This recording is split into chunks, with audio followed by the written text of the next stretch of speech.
Greetings, ladies and gents, and I truly hope you ladies have your gents with you today because this tutorial focuses on the male perspective of female menopause.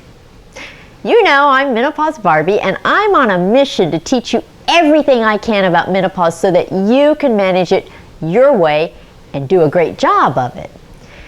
In the last couple of tutorials, we've been talking about the psychological aspects of menopause. And you know, we've done that from the point of view of a woman who is experiencing it firsthand. But today, we're gonna shift our perspective to look at menopause through the eyes of a man. A hypothetical man, but a man nonetheless. You know, they're all sort of similar. This is my man today. And despite appearances, he's actually like most men. He's fairly plain, he's frighteningly quiet, and he is always ready for sex. Yeah, he's like your average man. That's it. So, he'll rise to the task of being our man for purposes of this video.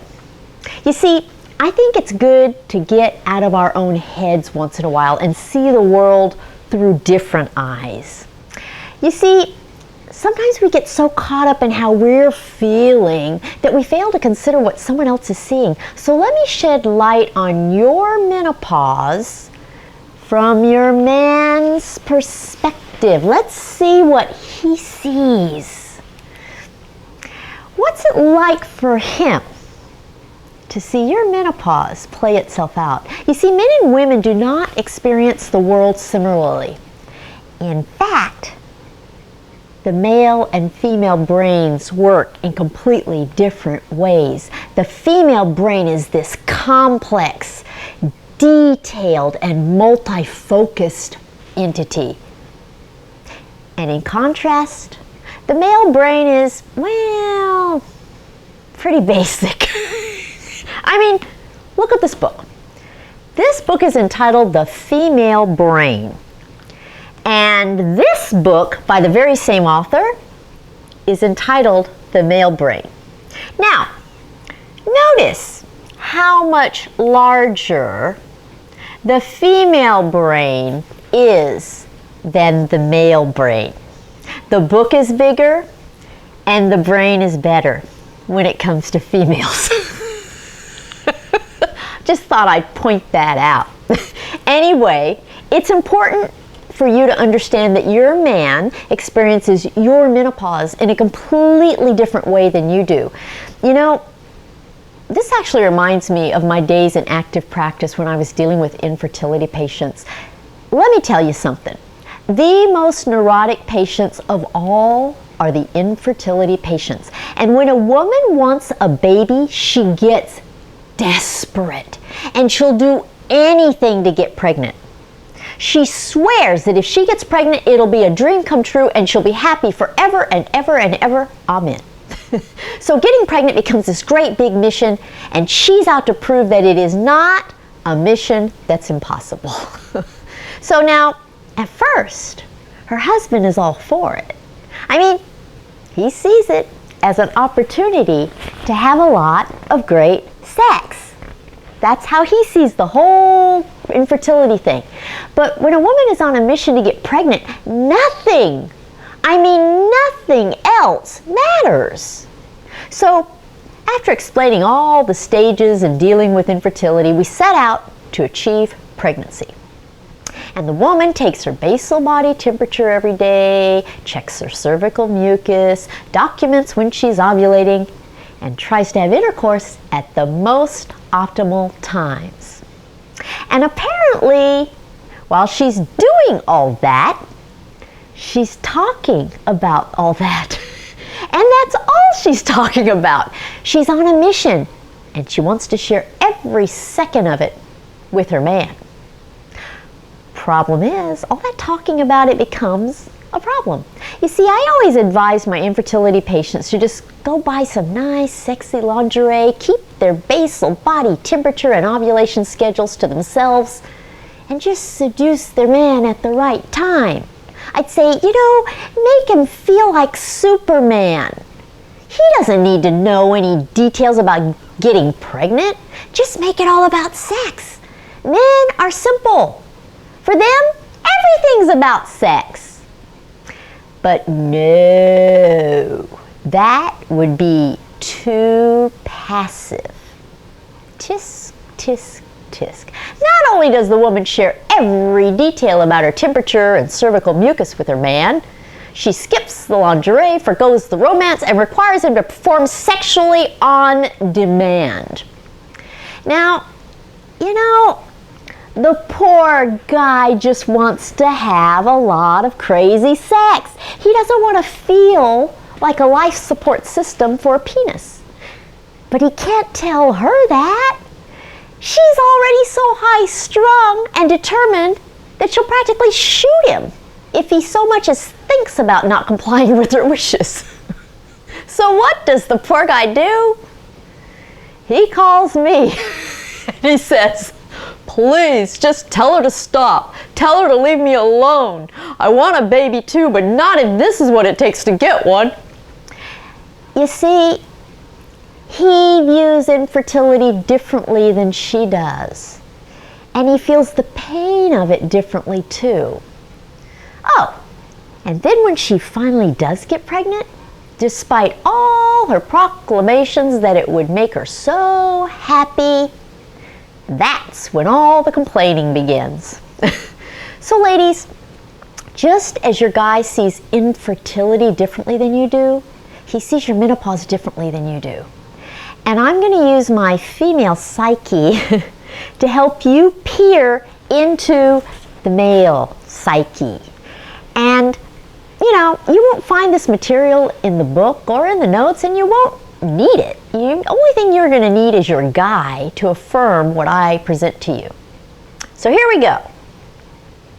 So you start having hot flashes. Your guy even witnesses one or two, but he thinks, what's the big deal? It's just a little sweat. He doesn't feel any of the anxiety or that rapid heart beating that accompany your hot flash. He just sees you get flustered. And he thinks you're just worried about smudging your makeup. And chances are that you don't want to share with him the fact that this is menopause. In fact, you may not recognize it as menopause yourself. Or maybe you do, but you're in denial about it. You think it makes you unsexy. So instead of sharing it with your guy, you hide it. And then later, you have trouble falling asleep while he's snoring away beside you.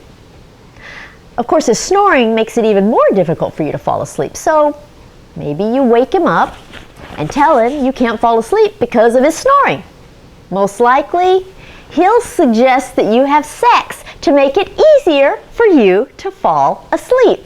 And when you finally do fall asleep, you wake up again with night sweats.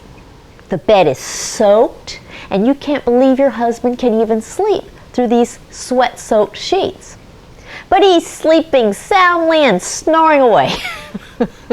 So you wake him up again so that you can change the sheets. And before he's even fully awake, with his eyes still closed, he says, "Did you change your mind about having sex?" It's always the same thing with them. Of course, that's just going to make you more upset than you already were. So you just tell him to get up. And he kind of grumbles as you explain that you need to change the sheets. Most likely he's going to say, "What'd you do? Pee in the bed?" You see, he's never heard of night sweats.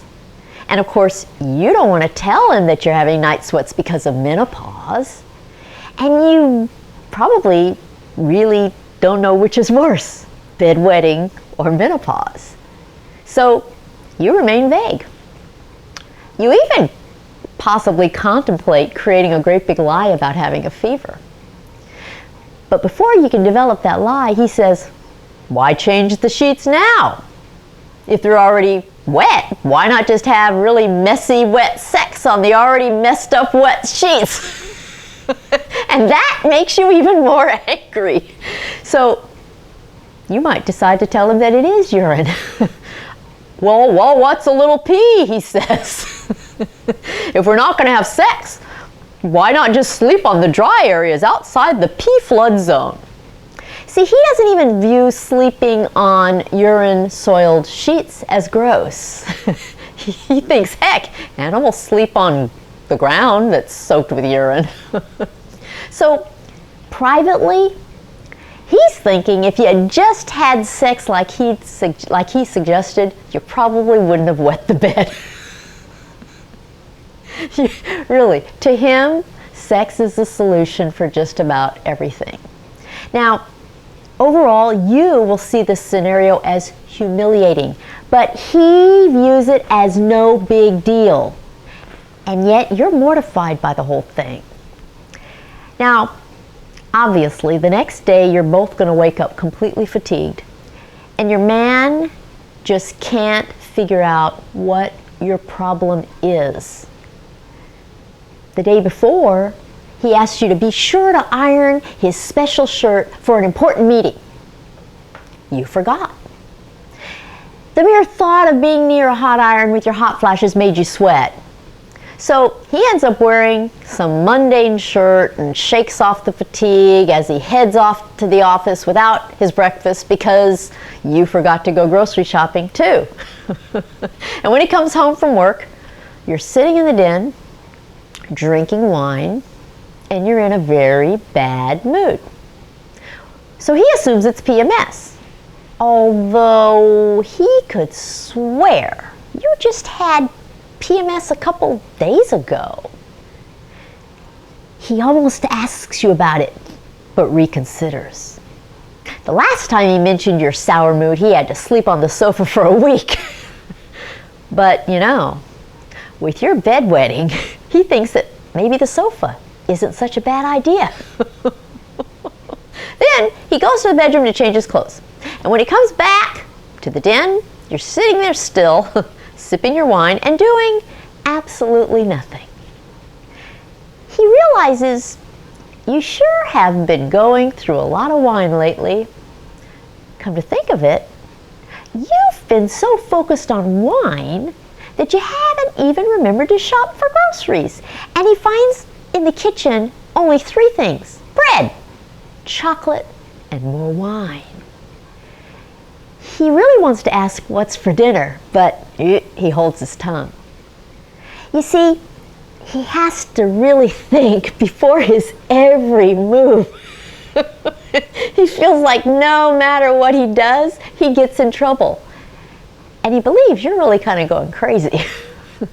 So suddenly, he wonders, oh my God, could she be pregnant? Oh no, he thinks, that was terrible. You see, he's thinking all those hormones made you cranky and you craved weird things during pregnancy. So, he looks at you a little more closely. He's not really sure what he's looking for, but he notices that your skin is a little flaky. And you seem to have more wrinkles around your eyes. Oh, there's a big zit on your chin and another one on your cheek. Gosh, he's never known you to have acne. So he wonders if you're washing your face properly or you've neglected to do that too. You know, he's certainly no hygiene guru. It just seems to him that you've been letting yourself go lately. And then he thinks, you know, you're really no fun to be with anymore. He wonders, is this what depression looks like? Maybe that's it. You're also gaining weight, and you haven't exercised for ages, and you don't seem to care.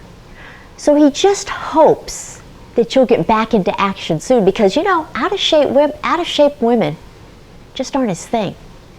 I mean, face it, he's a man. He wants to be with a beautiful woman, you. And you've always made him feel sexually satisfied and so proud. But lately, you don't seem to want to have anything to do with him, especially in bed. You used to love sex, but recently, you've said it hurts. Now he's thinking, how can it hurt? It's never hurt before. He just doesn't understand. He thinks, you've done nothing but complain lately about everything. Your body, your age, your skin, your pet peeves, him, his need for sex. He thinks it's so many different things, and he decides they can't all be related. So he decides it must all be in your head. Ladies, this little scenario I've described is based on the things your man can see. He can't feel what you're feeling, and he can't imagine how you feel. And he really knows nothing about menopause because nobody talks about it. Sure, he's heard the word, but he's never heard any details. And frankly, he's too frustrated with you to bother with trying to figure out what's going on. You've probably been married for like 25 years and you have 2 kids together, and he's thinking now that the kids are away, he thinks you guys should be having more fun as a couple, not less. And instead, your behavior feels like a blow to his ego. He's worked hard and he wants to live it up while the 2 of you still can. And he wonders why you're making life so difficult. He probably considers going to a bar. Maybe he'll meet someone. So what's the lesson in all of this? This is what happens to couples when the man doesn't understand the effects of menopause on you and your relationship. And in order for him to know what menopause is and how to support you when you're experiencing it, you have to enlighten him. But before you can do that, you have to make sure that you realize that he doesn't know anything. And you want to make sure you enlighten him before it ruins your relationship. So please take the time to watch this and some of the other videos with your man. It'll make such a difference in your life, his life, and your relationship. And it may even save your relationship. And if you're in a homosexual relationship and your partner is female, she'll know more than a male partner would know. But I have to tell you, most women have a lot to learn about menopause too. My goal is to make the rest of your life the best of your life, and you can't do that alone if you're in any kind of relationship. So remember that menopause is a couple's issue, just like pregnancy. Don't force this stuff on him like the infertility patients I described earlier, and don't try to hide it from him either. Just prepare him for the normal signs and symptoms of menopause. He has dealt with your PMS, your pregnancies, and probably your kids' puberty. So he can definitely deal with your menopause. He loves you. He just needs to know what menopause is. He needs to know what he's dealing with and what to expect. And it's really your job to tell him. But first, you have to accept menopause as your reality and learn a bit about it. And you know what? That's where I can help you. And if you want me to educate your man for you, I can do that too. I've actually made a special DVD just for men. It's called Menopause 101 for Men. It's short and sweet, and it tells your guy everything he needs to know in terms he can understand. I tell him how menopause will affect his sex life, which of course is the thing he cares about most. And I explain all the stuff that you might feel awkward about so that you don't have to. And, I make it quite a bit funny. You can go to my store on my website, menopausetailor.me, and just punt the responsibility of educating your man to me by buying him that DVD. My patients have used me for all sorts of things that made them uncomfortable. I have one patient named Tina, and when her daughter was 10 years old and started asking questions about sex, Tina called me. And she said, Lauren is asking me questions about sex. I'm handing the phone to her. You talk to her about it. So she handed the phone to her daughter, and I talked to her about sex. And then she called me again when her son was 9 and had just discovered online porn. So I got on the phone with this young boy who said, okay, and I quote, he said, Dr. Barb, see, I delivered these kids and they all call me Dr. Barb. So he says, Dr. Barb, my head knows that I shouldn't go to the computer, but my feet just keep taking me there.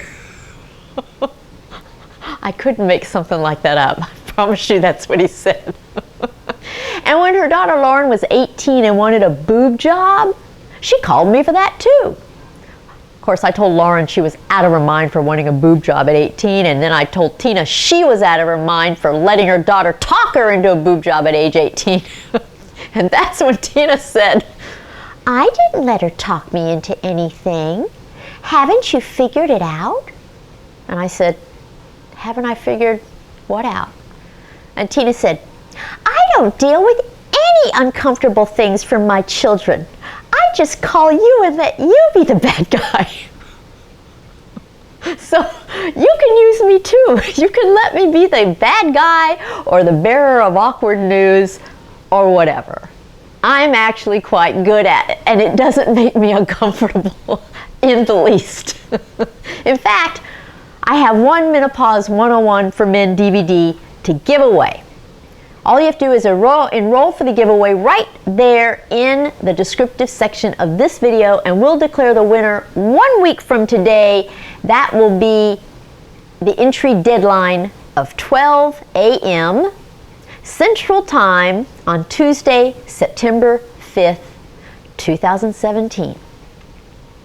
And if you don't win, you can buy the DVD from my store at menopausetailor.me. It'll make your life, your man's life, and your relationship a whole lot better. I promise. Okay, that does it for today. Go to the website, follow me on Facebook and Twitter and Instagram. Let me do the dirty work for you, and come back to see me in a week. Bye.